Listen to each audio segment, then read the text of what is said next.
Hello and welcome to Endurance Minded. It's the podcast that aims to redefine what it means to reach our full potential by exploring how movement and mindset impacts our lives and how they can all work to show up as the best versions of ourselves. I'm your host, Taylor Thomas, founder and coach at TEC, and on this episode, I welcome Jeremy Ryan Slate to the show. He is the host of the Create Your Own Life podcast, where he studies and speaks with high performers around the world. He is also the CEO of Command Your Brand.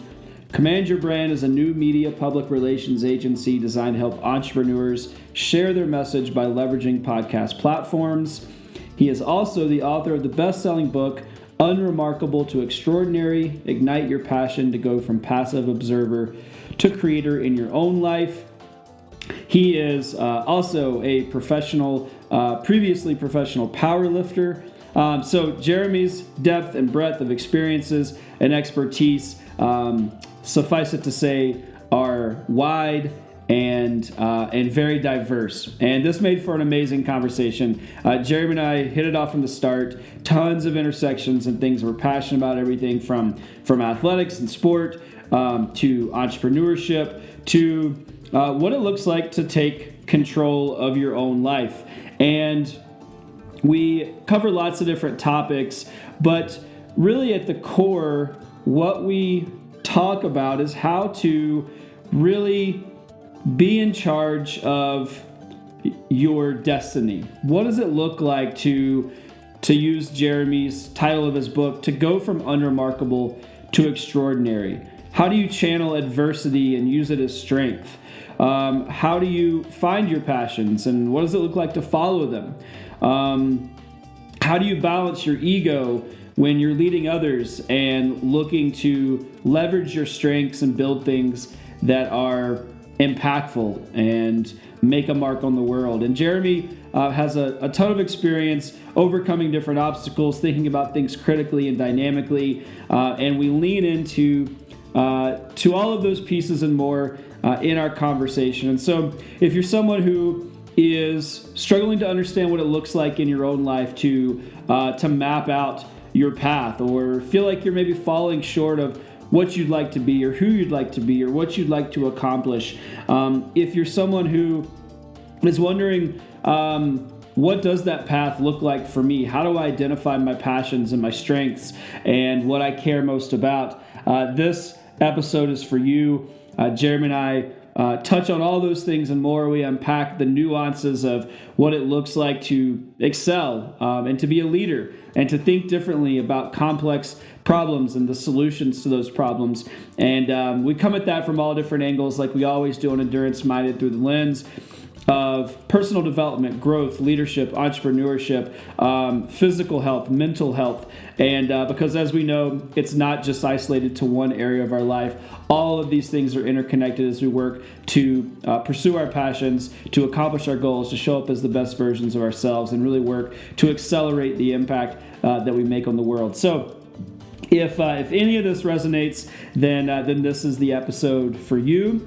As always, you can find more information on everything that we talk about and support through the lens of physical health on thomasendurancecoaching.com. You can click the button in the top right corner to speak with a coach and work on how you can put some of these types of things to play in your own life. If you're looking for more on the leadership side of things, the business development side of things, the entrepreneurial space, you can contact us at impactinitiative.network. We help leaders from around the world solve complex problems in their businesses and do it in a way that's fulfilling and exciting. And then, of course, last but not least, rate, subscribe, and share this podcast. If you've yet to do so and you're a member of our community, please take a moment to rate us, to subscribe so you can get updated when we release new episodes every other Tuesday, and share your favorite episode with a friend. It would mean the world to me. For those of you new to our audience, thank you for coming. I appreciate your support, and if you could take a moment to rate, subscribe, and share, we would love to have that support. So thanks as always for your support, and please enjoy my conversation with Jeremy Ryan Slate. Jeremy, welcome to Endurance Minded. How are you? Hey, I'm doing great, man. I appreciate you having me here. Yeah, I'm excited to chat. We were talking a little bit offline about how there's lots of different places that there's intersections. You have a long history and as an entrepreneur and business owner, and have done lots of different things. You also have a history as an athlete. So when I was reading your bio, one of the things that stood out to me was that you've talked about how to channel adversity into strength, and I know that's something that so many people deal with, and our audience is a blend of folks on the leadership side as well as the athletic side. And there's, no matter where you're coming at it in life, there's always going to be adversity, right? There's hiccups and bumps in the roads and shit that doesn't go as planned. And so, yeah, I'm curious, just what's your experience been with that, and maybe what's your what's that looked and sounded like for you, and how you kind of see that adversity as an opportunity. Well, I think when you look at it, it's kind of looking at it like a blacksmith's furnace, right? Like you put any piece of metal into it, it comes out very different. And you're going to beat and hammer that thing, and it's gonna come out very different when you come out of it. And when I look at like what I'm doing with my life now versus where things started, man, I'm on a very, very different path. I was a high school teacher right out of grad school, and started a lot of different businesses, lived a lot of life, had a lot of strange things happen, and it brought me to, I guess, my third business before it finally worked out. And I think for a lot of people, those aren't things they consider. But when I look at it, the athletic side of things too is the big thing that's made me mentally prepared to go through those things. I was a wrestler in school. I wrestled 140s, which is a really difficult weight class because most high school guys are around 140 pounds. So it's a very competitive class. And I'm friends with him now, but I actually ended up getting my butt kicked by a three-time state champ and eventually a three-time national champ when he wrestled at Penn State after that. So I learned a lot about what it takes to work through things and what it takes to go through things. And then in my teenage years and into my 20s, I was a competitive powerlifter, man. And I feel like when people look at that, they see the weights you're doing, and they're like, wow, that's really impressive. That's cool. Like, how do you do that? And everybody wants a quick fix. And for me, I always say it's about linear progression, man. If I can get 5 pounds or 2.5 pounds stronger every week for 5 years, it's going to go a lot of places. So, at my height, I'm only 5'7" on a good day.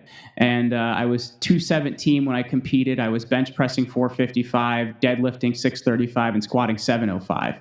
I'm doing nowhere near that now because I'm about 165 pounds. But at the same time, like, it's a linear progression of getting there, man, week after week after week. And that improvement, to me, it made me mentally more prepared, right? Because it helped form me.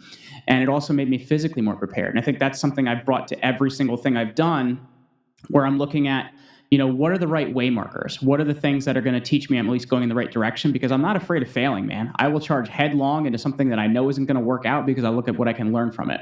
And if you look at a lot of my career, that's how it's brought me, man.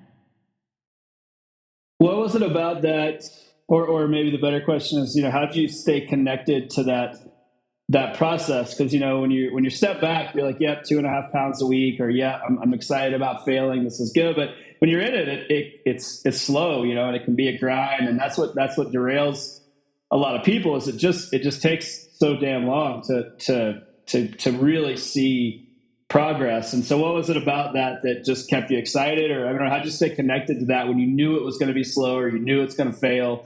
What was that for you? I don't know anything else to say other than I really trust in people that have been there before. And when I was 15 years old, I met a gentleman named Bill Phillips. And at that point in time, Bill was, I think, 69 or 70 years old. And he holds the world record for bench press for a person at the age of 70. And then he continued to pick up that record every year. And I don't think he's competing now at this point anytime, because he'd be about, like probably almost 90 at this point. But I learned a lot from him about the right regimen, the way you get strong. Because I think when you're young, right, like you see somebody doing that and you want to jump right to it. And that's how injuries happen, or the inability to get there. But to me, I was willing to learn from somebody else that had been there and see what tools and tactics are they doing? How do they prepare their body? What didn't work for them? What did work for them? Because a lot of young guys, man, and you see this with athletes, injuries in the gym are one of our number one problems to actually being able to compete. When you look at guys, I had talked to AJ Hawk, who used to play middle linebacker for the Green Bay Packers.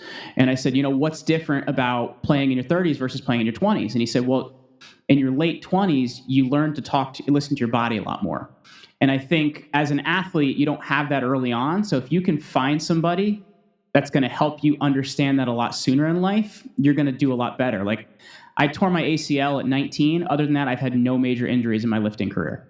But it's because I've had the right people there that I was willing to listen to. You have to be coachable, right? You have to be willing to listen to that and kind of cut that learning curve for me. And that's something I've applied to a lot of areas in my life, is who do I know that has done that so I can get the right input so I can cut the learning curve for myself. What's been your process for continuing? I know you said you look for them, but what's been your process for continuing to find those people? Because we tend to think that we don't need that mentorship, or we kind of that coach relationship as we get older, right? That's something that often is reserved for like high school and college, and not even in, obviously not even in the athletic space. But what's been your process for connecting with those people and keeping that part of your learning environment? Well, one part of it is actually finding those people. Because I don't know how to say this, but there's a lot of people, especially online, that are full of BS and charlatans, smoke and mirrors. So number one, it's developing a really good bullshit meter. I'm sorry, can I swear on your show? I Absolutely, please go for it. Okay, cool. It's funny. I have to remember, like, some shows you can't do that. You have to have a really, really excellent bullshit meter, because especially online, you're going to see, like, in the online marketing space, people talk about, our revenue was blah. Well, dude, it's because you brought your ad spend into that, you little jerk. Like, your ad spend is not revenue, right? So I think you have to develop a really good bullshit meter, and also surround yourself with people that also have a really good bullshit meter. So I'm in a small group mastermind where it's 5 of us guys, and it's not a paid thing. It's just something we've done for a few years. Everybody going in on what we're going to do for our different experiences and stuff, and we all have a similar viewpoint. So I think that's really helped, because you could be like, well, what's your experience with this guy? Oh, it seems like all of you have the exact same experience with this guy, so I should probably avoid this guy. So having a really good bullshit meter is important, but also, like, I'm looking at what are people's statistics and what have they done and produced, because people will promote themselves to the cows come home. I'm in PR, man. I get it. But you have to look at what has somebody done and produced, and what do other people say about that production. Now, that's just locating people, right? Because it is hard as anything to actually locate the right people, because there are a lot of charlatans out there in the world. After that, it's seeing how can I add value to that person. So for me, it's naturally been very easy as a podcaster. I can then set conversations with people where I can promote them to my audience, and we can have great conversations, and I can learn a lot from them. And that's actually, for me, been a central vehicle to connecting with those people, once I know, like, okay, so who's not full of shit? Does that make sense? Yeah. And I love your real world approach of being very, it sounds like you're very selective in a good way. I mean, and not to sound critical, I think because there's so much access to everyone's opinions, I see so many people try to build these, massive networks and take input from all of these people that look and feel and sound like they know what's going on. And then you're just left with this kind of like, super diluted, approach to everything, right? Versus having like your core people in your corner that you actually are in like strong relationships with, that have your back. And those are the people that you can trust. Like, find a few of those versus, 400 people that are telling, that just are whatever, trying to get something from you or whatever. Have you had experiences in the opposite direction where I was just going to say that. Like, I did it the other way when I first started doing this back in 2015. And here's what I found is, when you actually, you would, give to people, and there would never be a flow back. And it happened a lot, man. Like, there was people that would demand, and it never flow back. And I was like, okay, this is really interesting. So for me, I would observe, what are the things they say? What is the language they use? How do they deal with others? And that, frankly, taught me a lot. And then I focused on just working with a smaller number of people that I actually like really know well. And to me, there's so much more value in that than knowing 100 of the wrong people. If I know, 5 or 10 of the right people, because at the same time, I can then tap into what they know to find out if these other people are worth my time. Like, I don't want to sound like a jerk, but it's like there are so many people out there that want your time and attention and everything else. So you have to figure out, okay, which one of these is worth it for them and worth it for me, right? Because it's an exchange. Life is an exchange. And I had to get better at that. And I made a lot of mistakes early on in that. Yeah. What's your expectation for that reciprocal component of a relationship that is supportive? Because I think that's a question, like if we take like the coaching space, there's the expectations. There's a massive input on the coach's side, but I also feel like the client isn't clear on like what that looks like coming back to them, right? And like, to your point, relationships are a two-way street. So yeah, I don't know, I'm curious what's those expectations on your end? In terms of like how we operate as an agency, or from what perspective? No, I guess no. Just from like, it struck me like as you talk about relationships and those people that are like in your corner, and you have those 5 core people, and you say you had those experiences where there wasn't that flow in return, right? Like you put out a lot, but it wasn't coming back to you.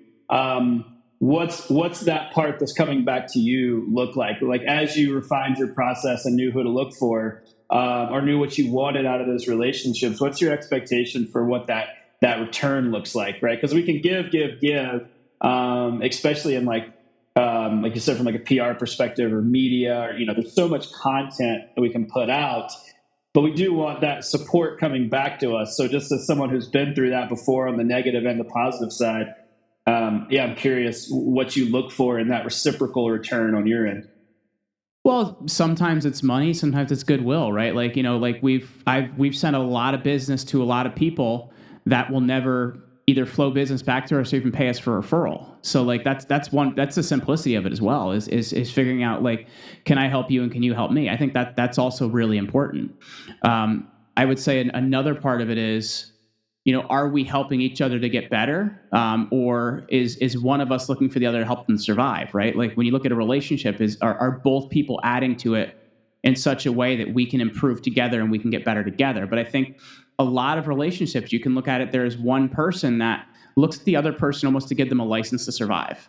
And I think in the online world, there's a lot of that, man, because, there's a lot of smoke and mirrors. Like you can go on Instagram right now and you can look at, 100 different accounts that have 50 or 100,000 followers and 1 or 2 likes on every post. And they're like, oh, well, I have 100,000 followers. Like, yeah, but you bought 3/4 of them. So I think at the same time, it's realizing you want to create something that has value to others, and you should both be creating something that has value to others. Does that make sense?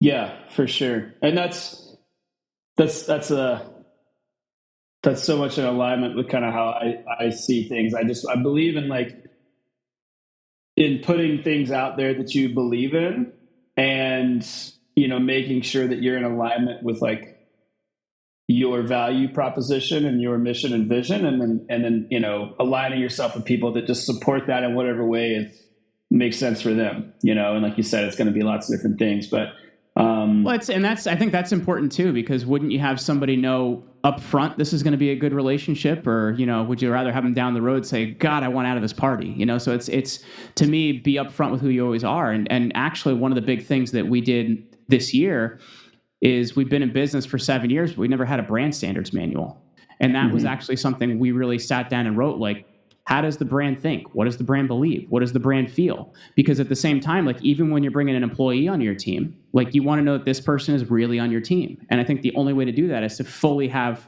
documented and formatted, like, hey, this is what I'm trying to create here, man. What's I know one of the things that you've talked about is that kind of how to lead by people's strengths, and how to put people in positions of their strengths. And when I was reading your bios, like kind of like how to take your ego out of like leadership and put people, and you talked about employees and bringing people on to the team. And it leads me to think about that, like with that brand standard, how do you what's your process for then getting people to like show up in a way that's authentic for them within those parameters and within that voice? That's tough, man, because at the same time, I'm a little bit demanding in what I expect from a team member, because I do want people that contribute and, make this a group for everybody. So that's one big part of it. But at the same time, you can also recognize somebody's talents. Like, I've moved people around from, like, maybe you're not good as a publicist, but you're incredible as a salesperson. Or I actually took somebody I hired as a salesperson 3 years ago, and they're my number one producing publicist now. So you can also look at, how does somebody's natural talents align with what they're doing? Because you can hire somebody that maybe they're the wrong person, but they're getting production. So for me, I'm looking at statistics as a really big thing.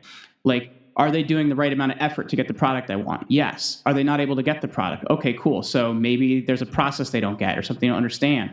Or maybe they really love this company, but that isn't the right position for them. So to me, I'm always looking at, what are the key metrics in an area that's going to tell me how are they doing. Like, for example, like for us, we want to book our clients on high quality podcasts. Well, I had somebody for a number of years that managed to hide the quality of their production by just saying, hey, I'm booking more podcasts. And I'm like, well, that's great. But like, if those aren't good podcasts for our clients, or they're not the right fit for our clients, then what's the point? So we looked at a quality metric. Like, how can we quantify how well you're doing with quality and not just your quantity? Because quantity can hide the quality of production. So it's a lot of those different things of understanding what's actually happening in an area. So we could take a look, what is their willingness? How does it align with what the company wants? And if it aligns, okay, so maybe we need you in a different area. Maybe we need some more training. Or if it's just that, you're not the right fit, we can look at that too. Yeah, I'm a little bit of a crazy numbers guy, man. I'm sorry. No, that's great. No, I'm all about it. I couldn't agree more. I mean, I love that kind of blend. It sounds, correct me if I'm wrong, but I mean, it sounds like you're working to kind of blend like metrics with like some soft skills. Like, there's a real people's component where you're like, hey, like, okay, we got these metrics, but you'd be better suited here. Like, I also recognize that, or you recognize that, that there's a fluidity, and you have to pay attention to people. And that's the hardest part too, man, because I think as well, like, part of it is like always working to understand people. Like, the more I can learn about a person, and not just like that person, but like how people operate, like how they communicate, the things they do, how they treat others, what this action means about who they are. Like, you have to be able to learn so much about how a person is to actually be able to see how they even operate in the business, right? Because if you don't know, okay, well, this person is doing something that's undermining all their other team members, well, that's a problem. Or this person is someone that will do something to help out people that aren't even in their division of the company. But you have to know so many things about a human being and what they do and how they think and how they operate to actually even run a company. Mm-hmm.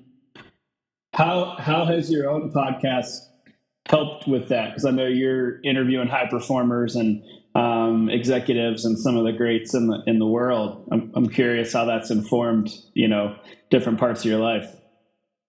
That's tough, man, because it's also changed pretty dramatically over the last couple of years. I've started talking about a lot more like cultural and political topics in the last few years. And frankly, it's helped us from a couple standpoints. It's brought in team members that kind of see my worldview more, which is a big part of it. And it's also helped us attract clients that agree with our worldview more as well. So to me, I think that's been important, but also at the same time, it's seeing how people that are high achievers run their organizations and how they run people. Like, what are the things they're looking at? Like, I had interviewed the former CIA director, David Petraeus, and in his time as a 4-star general, obviously, you're an officer for a bit before that ever happens. He said that the best generals and lieutenants and people he had ever worked under were ones that would give you the shirt off their back. And I think you have to look at, are you leading people by demanding, or are you leading people by working with them, working alongside them, and helping them? I think that's also another thing as well. So that I've learned so much from having the podcast, like even from a personal development perspective, man. I hadn't spoken on a stage, and I'd only spoken to high schoolers before I started this podcast. And now I've spoken on stages all over Europe, South America, Asia, and it's prepared me from, number one, having these conversations, but also the number of these conversations I've had. The most amazing personal development you can do is having a podcast. Mm-hmm. Yeah, that I can attest to. I always say, this Well, any podcast, right? It's like a speaking engagement every time, right? Yes. You're because you obviously it's me and you, but then it goes out to the world, and there's if those same number of people are in an auditorium, you'd have a massive amount of people paying attention to you. And you would work to prepare for that. When you're talking to these high achievers on the podcast, or these people that are inspiring you, I wonder, one of the things you've talked about is how following your passion is a terrible idea, right? I know there's another nuance to that. I'll use that as a tagline. But yeah, I don't know. It just leads me to, I guess, think about that. You're talking to these people who are doing all kinds of amazing things. Maybe that's a good segue into learning more about this, how your take on passion and what that means in terms of what you do with your life. If you're like me, you know how important it is to fuel your activities and ensure you're recovering properly in between workouts. That's where the Amino Company comes in. With their products, Heal and Perform, I'm able to access sustained energy and increase power output during my workouts, as well as recover faster and more efficiently. I use Heal for recovery. It's a 100% science-backed formula that was originally developed for astronauts to maintain muscle mass in space. Taking Heal after my training has allowed me to increase my recovery and decrease soreness, making my body feel stronger and healthier overall. This patented science-backed amino acid blend is designed to replenish your sore muscles after tough workouts. Heal's great for post-workout nutrition and is scientifically more than 3 times more efficient at triggering muscle growth and repair than any other protein source. Perform is my go-to for before and during training sessions. Perform has been scientifically proven to improve muscle performance, reduce fatigue and recovery times, and increase the benefits from your workouts. Perform is formulated to minimize muscle breakdown during exercise and maximize muscle growth after exercise. Since taking Perform, I've seen increases in my maximal strength in the gym, as well as feel the benefits during endurance training. It provides sustained and lasting energy throughout my day without any crash or harmful side effects. I've been using Perform and Heal from the Amino Company daily, and I've seen huge improvements in both my performance and recovery. As a business owner and athlete, I'm beyond excited to have found something that helps me get the most out of my training and recovery so that I can maximize my precious training time. So right now, when you visit aminoco.com/EM30 and use the discount code EM30 at checkout, you get 30% off.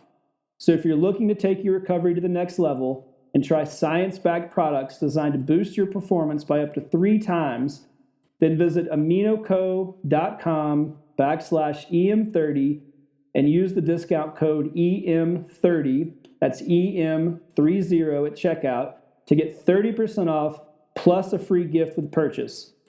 That's aminoco.com/EM30. Use offer code EM30 at checkout. Here's something I'll say. You have to like what you do, right? And out of the gate, you may not love it. Do you know what I mean? If you own a business, you got to sell something, because if you never sell something, you're not going to exist very long. So if you like sales, you better learn to love it, right? There are some actions you're always going to have to learn to do and learn to operate. So I think that's important. But you also have to like what you do from the perspective of this shouldn't feel like it's painful the rest of your life. I've observed, a lot of relatives and people like that have run businesses and done things before me, and it just seems like every day of their life is a grind. I've never wanted that. Mm-hmm. But you have to look at, how does your natural ability align with an ability to make money? And I think some people look at, I'm going to crochet the rest of my life. And it's like, well, that's wonderful, man. But unless you can figure out how to sell it on Etsy and do something with it, then it isn't something that's going to actually fund you. And I think there's kind of this false thing that internet marketing has done for us, where it's this idea of you're just going to find your passion and you're never going to work a day again in your life. Well, that's BS, man. You're going to work, and you're probably going to work longer and harder because you enjoy and see a purpose in what you do. So I think if your natural purpose aligns with something you're good at, aligns with something that makes money, to me, that's where it really works well. And when you look at following your passion versus finding your passion, to me, following your passion seems like something you're chasing. And I don't think you're ever going to like locate that thing because you're chasing it. Whereas if you look at finding your passion implies you're doing things, man. I've done a lot of things that didn't work out. I've sold life insurance. I've sold personal training door to door. I've done network marketing. I've done so many different things you can do because I had to find what aligns with my talent and what am I good at and what's going to actually produce money with that alignment. But I think so often we're told, all right, so you're 17 years old, pick a college major. You better make this right. You're going to go for 4 years. You're going to get to the end, not know what you're going to do. So you better go to college again and get either a master's, which I have and don't use, or a PhD or something like that, or whatever it may be. So we have this continual inflow of education that we don't know what we're going to do with, man. To me, I think life itself is a better teacher. Like, do some things, screw up, make some mistakes, learn, and do it while you're young, man, when you don't have to worry as much about a family and things like that. I think we're just kind of all set up wrong, man. It's about working and doing some things. Like, some of the best jobs I did, man, were manual labor jobs because I painted houses for a good 10 years through my teenage years and even through working through grad school. I've learned so much about hard work and the value in it. I've learned some skills that my wife even has me employ at home sometimes when she wants the room painted. But I think there's so much value in learning the real value of hard work, and that'll teach you more later in life when you're figuring out, okay, so how do I do this smarter rather than harder, right? So I think there's an intersection of so many different things here. I could go on forever on this. Yeah, I love you brought up the kind of pressure of the timeline that we put on people. Is that like, yeah, okay, here, I'll put this in quotes, but it's like the path that you're supposed to take is you get out of high school, you go to college, like you said, and you better, by the time your sophomore year, like you got to dial in the rest of your life. Like, pick a major you're going to use and it's going to help you get a job. And you're like, Jesus Christ, like, you're 19 years old, like what are you, is your major going to exist, right? Like, like how many people that are doing AI now went to school for it? You know what I mean? Like, there are so many things that just aren't going to exist, but people are getting degrees in it that are going to cost them $50,000, $100,000. Yeah. What can we do? I mean, you talked about, being okay with failure, and that certainly feels like part of the equation for we're trying to, what people are trying to do is set themselves up so they don't fail, right? So they get into a job and they find that path and that security, and then hopefully that carries them out for the rest of their life, and then they can happily ever after or whatever. You've just described what is the actual trajectory, which is you do all kinds of things, probably, many of which are not going to stick, some of which you're going to hate. And hopefully, as you continue to accrue skills and put yourself in positions, you can find something that you like and you're good at, and you can use it to make money. That seems like a much more, productive and likely scenario. That's certainly been, I've done all kinds of things. And I will continue to do things. I think that's we have to be open to that continued growth. But I say all that to highlight that there is an opportunity to make peace with failure, or the fact that just some of those things are not going to be the solution. And so, what's been your approach to just being okay with that? Because that's what stops a lot of people, right? They stay in shitty jobs that they hate. Or they're afraid to take that next step or start that business or whatever. So what's that for you? I had the blessing of being bullied through grammar school and high school. And I say that because you don't effing care about anything and how people feel once you've had that experience. I was listening to James Lindsay talking about this recently. He goes, I think we need to bring bullying back a little bit, because at the same time, like, we kind of care way too much about what other people think and other people's opinions, and that affects how we do things. I don't give two Fs, man, because like I've had to deal with that when I was a kid, and I think at a point in time you have to just decide that doesn't matter. Is what other people think about what you do. Are they going to die for me? No. Then why would I live for them? So it doesn't make any sense. So I think you have to kind of be okay with that to a certain standpoint. And I'm not saying like, hey, we should be out there bullying people, but I'm saying like, having a tough skin is really important. And I think for a lot of us, we've lived our lives in bubble wrap and on pillows. And unless you've had to kind of deal with real adversity or deal with, people that don't agree with you or people that don't share your viewpoint, you're going to give up easier. You're going to be willing to do less. You're not going to work as hard. So I think at the same time, pressure is a blessing. It is a blessing because you will be able to handle way more than anybody else. You're going to be able to work harder than anybody else, work longer than anybody else. And at the same time, I also think how our school system is set up doesn't serve people, man. Because if you look at how our school system is set up, it's based on the Austro-Hungarian model. So that means it was built to make soldiers, and it was also mixed in with the Industrial Revolution. Soldiers and factory workers is what our education system is set up for. We don't really need many soldiers and factory workers now. So what we really need is more apprenticeships, more ability to work in a career, see if you like it, get some experience, take those things and take them somewhere else and see what you're going to do with it. So you need to care less about what other people think and find more ways to get hands-on experience. Because if you even look at, I have a lot of friends, I went to Catholic college. I have a lot of friends that went in the seminary. Some became priests and some didn't. Because people don't consider the purpose of the seminary is not just to make you a priest, but it's discernment. Do I want to do this or don't I want to do this? Yeah, I probably shouldn't do this, or yes, I should. And it's the same thing when you're looking at skills you're building and careers you're going into.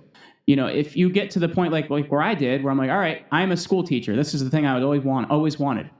Dear God, what am I doing being a school teacher? I am not a fit here.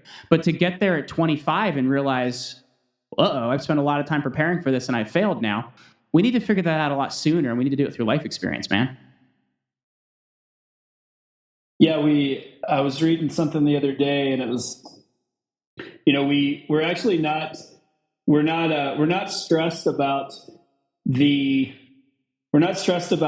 decision. We're stressed about what we think people will think about the decision that we're going to make, right? So many people, we run around and we're like,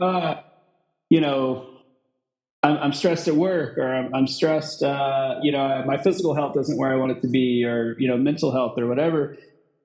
That's actually not the thing that we're stressed about. We're stressed about the action that would be required to change that thing and what people would think about that scenario, right? Like, work sucks. I want to start a business. I want to do, what are my family and friends going to think? I'd like to do X, Y, and Z. What are people going to think? I'm like you. I could go on and on. I think that's important too, because you have to look at also where that viewpoint comes from people. Because if you change or improve, they're going to have to change or improve, and that has to make them look at where they're at in their life. So it's also a fear thing. And I think a lot of times you have to realize, there's no easy way of putting it. How I'm reacting to this. Is this my shit or is this somebody else's shit? And you're going to find very often it's somebody else's shit and not your own. So don't worry about it, man. It's don't worry about it. It brings us back to, or makes me think about what we were talking about earlier about, this kind of core group of people. So often, the one of the real downsides of having, this larger group is that those people are going to try to hold you back because, like you said, it highlights what they're not doing, right? If you're moving forward, if you're making decisions that are productive or moving the needle or, more risky or whatever, it makes them see that they're not doing those things. And so many people are going to try to hold you back. We see that on the athlete front is like, somebody's like, oh man, I want to do this. I have this big goal. And then they have a training group or something that was like, oh, I don't know, you shouldn't do that. I guess, you might get hurt or you might, well, the real fact of the matter is that they're not doing that. So they just want to keep people where they're at so they can feel better about themselves. Well, I think that's a really, really important thing. And I think to me, I'd rather have a small group of high achievers, right? Where we're trying to beat each other and improve. I mentioned the guy I learned from when I was younger weightlifting. Well, my training partner ended up being a professional bodybuilder. He was an IFBB pro and he got his card and everything else. So let me tell you, if you got to compete against somebody every single week that has that viewpoint and that drive, you're either going to quit or you're going to be better. And I think that's what it has to come down to. People you push around you should be demanding that you improve. And if they're not, they don't deserve to be around you. I love that. Yeah. do you think what part of that, is like comfort or complacency, so people keep, people don't make those decisions, or they don't put themselves in those places to be pushed. What's that switch that this is a very oversimplification and maybe not the best use of language, but like, what's that that switch that we can flip that puts us into a mindset where we want to be pushed, right? Because that's like the first step, is you actually have to say, okay, like, I need somebody to, I actually have to try harder, right? It's not just going to fall in my lap. I don't know. What is that for you? I think a big part of it's fear, but I also think a big part of it is, I'll tell you a story instead. I think that'll make more sense. So as I mentioned, in my early 20s, I sold personal training door to door. And I was an in-home personal trainer. I'd drive people's houses. I would work with them. And you know what I found? People didn't start working out or losing weight for themselves. They did it because they couldn't keep up with their kids. They did it because they, wanted to look good for their spouse at a wedding. They did it because, they wanted to look good in a photograph. They did it because, their parents died young and they didn't want to die young. So it's fear. And it's also less motivated by what they actually want. So you have to find out, what is the bigger purpose here?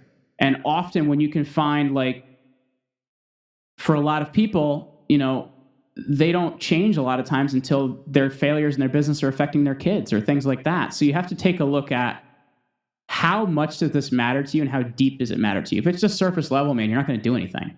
But it has to be something where that fear or where it could go is worse than what it will take you to get it. I had a friend, he has an enormous YouTube channel now, and he does plumbing. And he has a large YouTube channel doing plumbing. And I was like, man, what was that thing that flipped for you? And he goes, I got to the point where they called me and they said, you're going to lose your business and you can't make payroll. And he said, okay, I'll figure this out. And that was the catalyst to him growing his YouTube and getting to a point where he gets millions of views on a weekly basis. But there has to be that catalyst where what could happen to you is worse than the pain you have to go through to get there. Mm-hmm.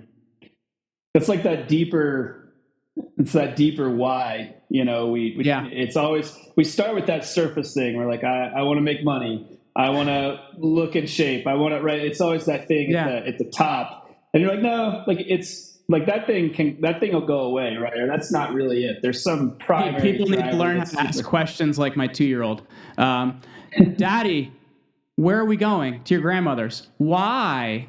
Because we want to see her. Why? Like, always got to be asking why, man. It goes deeper. Yeah, right. What was that catalyst for you? I mean, you said you had lots of hiccups and things along the way. What was that thing beneath the thing? What was that why for you? When I was 24 years old, my mom had a really, really bad stroke. And she's still very physically debilitated today. She hasn't, spoken a sentence in 10 years. And, she's unable to move real well, hasn't been able to work or anything like that. So to me, it was seeing I wasn't happy in my job. I wasn't happy in my career. But frankly, I guess I was willing to just keep doing it, whatever, because I was able to kind of pay some bills or whatnot. But to me, to realize, oh shit, this could be the end of everything. Should I really spend another day of my life just saying, okay, whatever, it's, I'll keep doing this and I'll retire one day? Like, should I really keep doing that? So to me, it was almost losing a parent and seeing that parent lose, much of their ability to interact with the world. And to think, that if that could happen to me, would I be happy with where I'm at? It's tough, man, because I know, like, you have to have that perspective on things as well. Because I know even being a parent running a business, many times we look at it and we say, oh, my kids are bothering me right now, or I don't want to have to do something with them right now. And one of the things that I've often tried to do is think about, if I only had one single memory left with my children and it was this moment, how could I make this moment better? And you have to think about that, man. Like what, if this was all you had left, what were you going to do with it? And to me, that's what it was. Is I looked at somebody almost passing away. And to me, that was the thing that moved me. I've heard it described as, or one of the ways to think about that sentiment is you can actually quantify, like, the number of times you'll have with people in your life, right? Like, if you see your parents, like a lot of people live, they don't see their parents every day or even every week, right? So you see your parents a couple times a year, and your parents live for 20 more years. We have 40 more meetings, right? 40 more interactions with your parents, or maybe they live for, right, whatever that number is. It could be lower than that. It could be, I'm going to get 5 more times. And that was really when I heard it kind of mapped out like that. I was like, oh man, you can actually like count down, right? You're like, and so how can I, to your point, like how can I make these things more memorable? And I take that same sentiment like into my work ethic, right? Like, okay, like if today was it, like how did I show up? Like did I, I'm not saying I knock it out of the park every day, but I try to carry that attitude into like, man, you better do something, like this is an opportunity every day. As my dad says, that I'm on this side of the ground, like is a good thing. How does that inform your work making those, I think it's making those things matter too. Cause my wife's brought this up to me before, as my oldest is turning 5. And if you look at it, I only have 6 to 8 good summers left with her, right? Because then she's going to have friends and she's going to have all these things going on. Like, not to say she doesn't have friends, but I'm saying like those become the bigger part of your life. And then you have your family. So I think you have to look at this for, even in your work life, like if this is the only opportunity I ever had for this, what am I going to do with this? Like you look at somebody like Tom Brady, greatest quarterback to exist in NFL history. And I'm a Packers fan, so I'm not exactly a Tom Brady fan, but I admire what he's done. And if you look at it, he barely played his senior year of high school. He barely played in college because he was competing against Drew Henson. He got his shot in the NFL because Drew Bledsoe went down, and he grabbed that shot and he prepared and studied and did everything he could. So are you going to make the most of the shot, man? Because you don't know how many shots you're going to get, and you don't know when you're going to get them again. You may never get another one, or you may get 5 more. You don't know. And I think that's the thing you have to consider. Yeah. How does that inform your work life? And especially, I know you and your wife are involved in your business.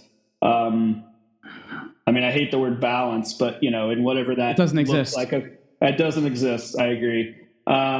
So yeah, well, how does that inform how you move through your days and how it all shakes out, on the scale across time? Well, frankly, I think it's easier to be in business with your spouse, as long as you're somebody that can, get along with your spouse with things related to business, right? Some people just can't. But I think from a certain perspective, like if we're going on a business trip, we're all going together. Like my kids have seen, countries and places and things like that. So when they go different places, it's not daddy had to leave me to go to work. It's I got to go here because daddy works. And I think that's kind of cool. But at the same time, for my wife and I, it's when we're making decisions, we're in alignment on where it's going. And I think often if you're in different careers or different businesses, that's not always going to happen. Like, hey, we're doing this, or we're not going to go to this place because we want the business to go here. And I think that's really, really important, that level of alignment. I will tell you, the thing personally I think we both have to get better with is where both people don't shut it off. And I think there is something to be said about having the ability to shut it off and kind of spend more present time with your family. But I think at the same time, that alignment is really, really important. Mm-hmm. What steps are you taking to try to be more present, to try to shut it off? Or what, how does that manifest itself as like a conscious behavior? Well, one of the big things is setting boundaries. Like, hey, at this time of the day, we don't talk about this, or whatever it may be. Now, sometimes things come up, of course. It's another big thing is too, like, not having your phone with you at the dinner table, like trying to set boundaries so that we can actually be present in the moment we're in. Because, dude, it's really easy to get distracted by all these different things that are around you, and there's so much more of an opportunity to do that. But if you don't set boundaries, the boundaries are going to get set for you, right? Because life's going to decide what you get. So you have to decide that. Yeah. I talk a lot about being proactive versus reactive, and you just, like you said, those boundaries are going to get set for you, and that's that reactivity, right? You wake up and you bounce from thing to thing, right? Like we all know people like this. It just feels like it's just this kind of chaotic, like they can't quite wrangle everything in, and these things are getting established for them, and they don't feel like they have lots of control over how their days go down. And, like you said, things are going to come up for sure. But what I'm curious, what those, what do those action items look like for you in terms of like structuring time to try to check all those boxes, right? You have family, you have business, you have physical health. What's your process for that?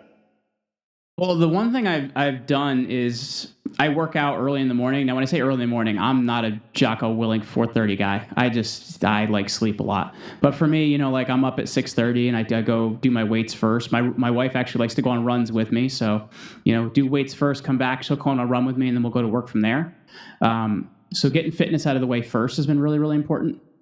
Also, this may be a simple thing, but I eat the same exact thing every day, and it takes one less decision I have to make out of my day because I know what I'm doing, how much of it I need, how many Costco runs I got to make to get 25 pounds of chicken and stuff like that. So I try to minimize the number of decisions I have to make, and that's I think important as well. We've also decided, hey, 5:00, unless there is a giant emergency happening, we're done. We have dinner and we spend time with the kids. So I think it's just deciding what those things are. I'm not perfect, man. Like, I'm definitely not perfect. I'm not somebody that's like, I get up at 4 a.m. and I read 12 pages of a book and then I do my meditation and blah, blah, blah. Like, no, man, I get up, I do my weights, I eat, I spend a little time with my wife running, and, I'm writing my production for my day. But so I don't have any crazy systems, I guess, set up for myself in a lot of ways. I think sometimes people do that because, I don't know, they want to seem cool. Like, everybody wants to talk about ice baths right now. I don't see the use for putting an ice bath in my home. Yeah. Everybody's got these, that's the new hot thing, right? Is these convoluted, routines, morning routines that take, 4.5 hours. You got to get up at 2 a.m. and you got to, read 14 chapters, and then you got to meditate and sauna and ice bath, and you got to work out. And then and by the time, it's like, okay, now it's 11 o'clock. I can get started with my day.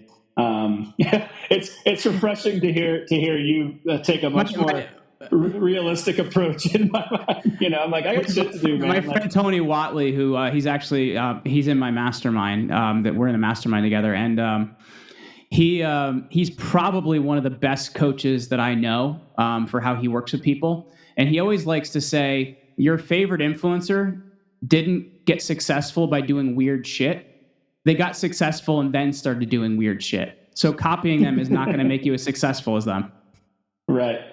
Yeah, that's a good point. Yeah. And they have the time now for the 4-hour morning routine because they have, a scaled business running behind them and people that are, but it took, what they don't show you is the decade it took to build that business, or, whatever the construct is. Yeah. I had spoken to a coach, when I first kind of started going through all this, entrepreneurial journey. And I will be honest, I did grind a lot of this out on my own. It probably would have better served me getting a group sooner. But I remember having this consult with this guy, and he's like, well, you need 10 hours of sleep a day, so you should probably not get up until 9 every morning. I'm like, what? How am I going to do anything not getting up until 9 every day? I'm sure it's nice to be rested, but sometimes you got to hustle a little bit, man. Yeah. I do think we get in our own way too. It makes me think of a good, we get so scared if one day doesn't go right, some days, Mm-hmm. you can be tired and be fine, right? You can have a tough week. I was just on the road last week, 3 different states in 5 days. Was it ideal? Did I nail it? No. I was burning the candle at both ends. But I exercised every day. I had full work days. I still, it's fine. Was I optimal? No, but I can come back home and catch up on sleep and I'll be okay. We get so worried, when one day, it's okay. You can be tired, it's not ideal, man. but Thus is life, right? Yeah, it's 80-20, right? 80% of the time, aim to feel good, and then there's going to be 20% where you feel shitty, and that's okay too. Yeah. What I feel like it's all kind of revolving around. One of the things you've talked about is how to be a creator in your own life and kind of take charge of that. Can you expand on that, given kind of everything that we've talked about? I feel like we've maybe touched on some of those things, but I'd be curious as to tie it all together with that topic. Yeah, because if you look at it, right, creating is it's an active thing, right? It's causative, right? You're creating, you're doing something. And I think life, to break it down to its simplest thing, man, it's cause and effect. If you're not causative, life's going to be causative to you, right? So it's like, wouldn't you rather be the cause point, good or bad? So I think many times it's about moving forward, making a decision, decide what you want, what you don't want, and what you do can be cause and what you don't do can be cause. So you have to take a look at how can I be causative in every situation. And when you look at that, the scariest thing is realizing you're fully responsible for your life. But the most empowering thing is realizing you're fully responsible for your life. Because when you realize that, you can actually do something for it. It's not the government that's going to do it for you. It's not your neighbor. It's not your friend. It's not you didn't have the right person in your company, whatever it may be. It does come down to you. And if you are willing to find what your cause point is, okay, so that didn't go right. Okay, what can I learn better? How can I locate a better marketing program? How can I find a better person? How can I sell better? When you're looking at how can I constantly improve, that's creating, man. That's putting it there. It's not letting life happen to you. You have so many people that all their life, they've always been passively kind of going through it, and they get to, a certain age, and they're like, look what life has given me, or look what life has done to me, and they're not very happy with it. Well, you made that decision, man. You causatively let it happen to you. There's a Mark Twain quote, and I'm going to butcher this, so I apologize, but Mark Twain's dead, so he won't care anyway. That all men die at 27 and they're put in the ground at 72. Because you know what? When your dreams are done and your ability to do anything about it is done, you're dead. And I think that's what it comes down to. So good or bad, be willing to be causative in your life. Yeah, that's powerful.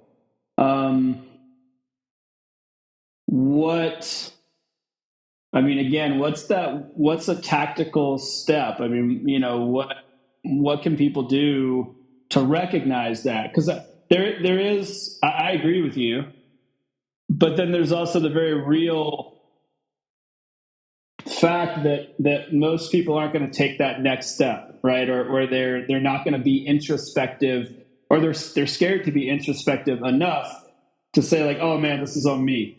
I've been saying like my job sucks, or my family, or whatever the thing is.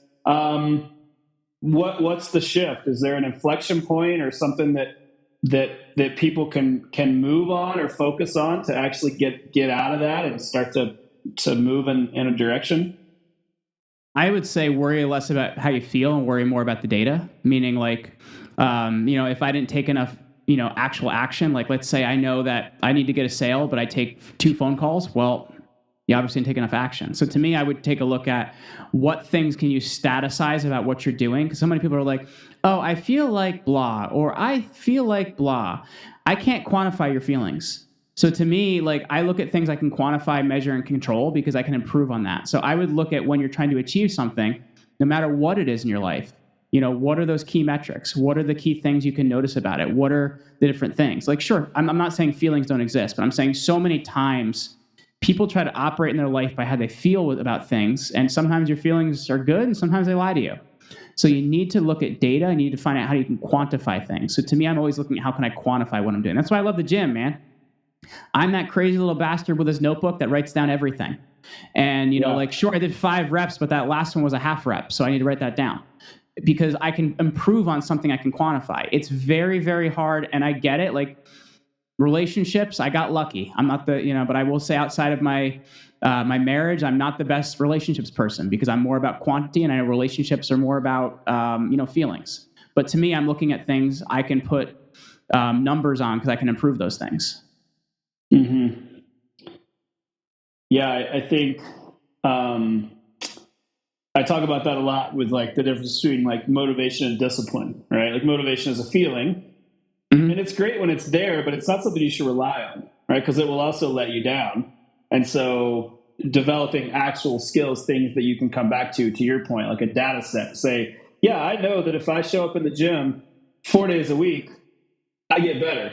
Here it is, right? No matter how I felt, I showed up, and now I've improved. I feel better. I'm stronger, right? And that could be with any discipline. So I guess to round us out, what's your advice for people that want to take that step, or feel like they're being held back, or they got dealt a shitty hand, or whatever that sounds like for any individual? They're not being taking action and having that causative impact in their life. What's your advice for those folks to get moving in a direction that's empowering? Well, I would say like thought is primary to everything in your life, right? You want to move your arm, even if it's a millisecond, your body thinks about it, right? Like it happens. And for a lot of people that feel that way, they don't have a real finite goal and why they want to do it. So I think to me, I would figure out, where do you want to send your ship rather than kind of drifting out there in the ocean? So decide what you want to do, decide why you really want to do it, and then figure out, does it hurt bad enough to do it? And if it does, figure out the steps you're going to take to get there. But I think for a lot of people, there's like, I'm going to change my life. And I'm going to quote my daughter Emerson again. But daddy, why? Right? Like, I just think you're never asking yourself why or knowing where you're going. And you look at it sometimes like even why I was a teacher. Why was I a teacher? Because my parents wanted me to be a teacher. Did I want to be a teacher? No. And I think so often we're not setting our own goals. So we get stuck with the goals of others. And because of that, we're not headed anywhere, man. So you got to decide where you're headed before you can actually put an action plan in.